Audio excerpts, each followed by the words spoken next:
Hi everybody, this is Pine Cottage in Eastern Oregon, and it's where I live. You can see there to the right is my studio shed. My name is Sarah Greenman, and I'd love to give you a tour of my studio. My family and I purchased the shell of this shed, whole cloth, from a local place called Countryside Sheds in La Grande, Oregon, and it was constructed off-site and delivered to our property on this flatbed truck. Then with the help of my mama and stepdad, we built the rest of the space out ourselves. Our most recent project was a deck that we added to the front end of the studio, and we did this with the help of some neighbors. And we christened the space by hosting a backyard concert for friends and family. Here's a little taste. Fare you well, my honey. Fare you well, my only true one. All the birds that were singing are flown except you alone. Gonna leave this broke down palace on my hands and my knees. I will roll, roll, roll. Every morning when I come into the studio, I greet my space by lighting some candles. This not only warms up the space, but it ritualizes my work. And if you know me, you know I'm a total candle freak. I go through tea lights by the hundreds. So welcome to the studio, friends. This is where it all happens. The painting, the playwriting, the storytelling, the workshopping, the Zoom calls, and even some music.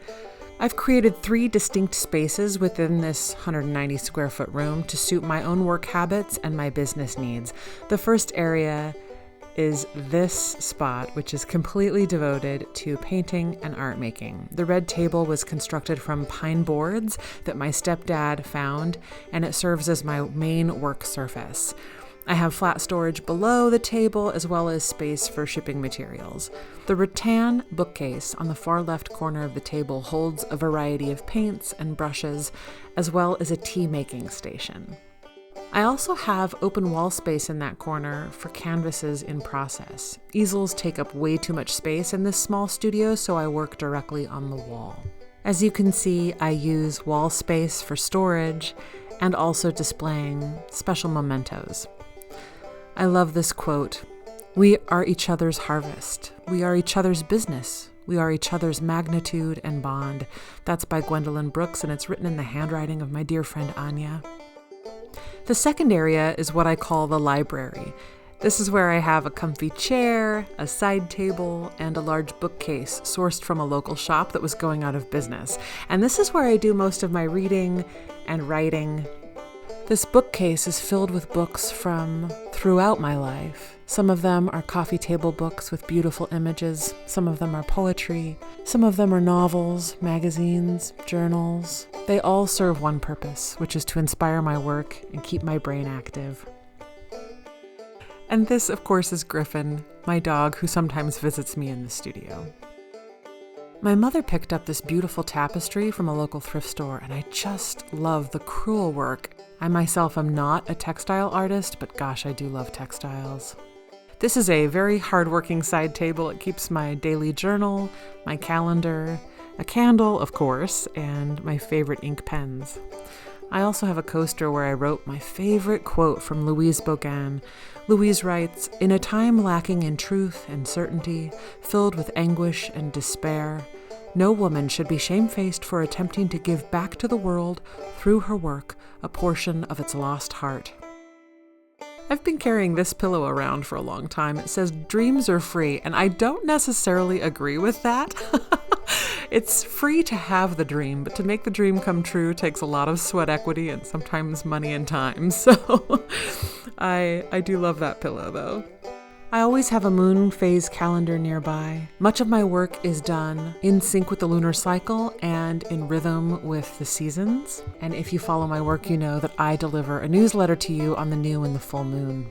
This mosaic mirror was created by a local artist named Ivy Reedon. I love collecting local artwork from my community. And of course, I always have an altar on top of my bookcase. It's usually filled with seasonal bits and bobs and symbols of the season. I fill my studio with beautiful objects that are meaningful to me, that inspire my work, and remind me that I'm surrounded constantly by a community of friends and family who love and support my work. It makes me feel less alone. I consider this third area of my studio central command. This is where I handle the operations of my business. I have a hardworking desk from IKEA, computer, printer, and all of my office supplies tucked neatly into a bookcase for easy access. And this is where I also conduct most of my Zoom calls. In this bookcase, I also keep all of my journals, of which there are many. And I also have these boxes that are labeled with office supply materials. The top of the bookcase is covered in plants, and yes, another altar.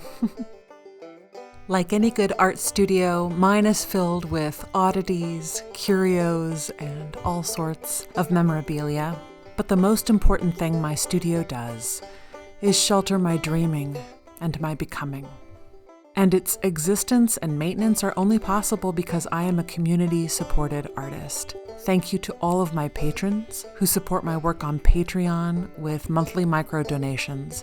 I am here and able to do this work because of you. I hope you enjoyed this studio tour. I'd like to leave you with a little musical thank you. It's a song by Joni Mitchell called Both Sides Now, and I recorded it here in the studio with my friend Kurt Terrell. Thank you all.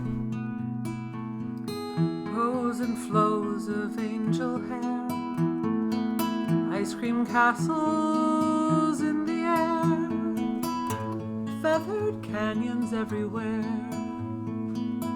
I've looked at clouds that way. Now they only block the sun.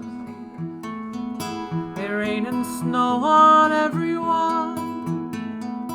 So many things I would have done, but clouds got in my way.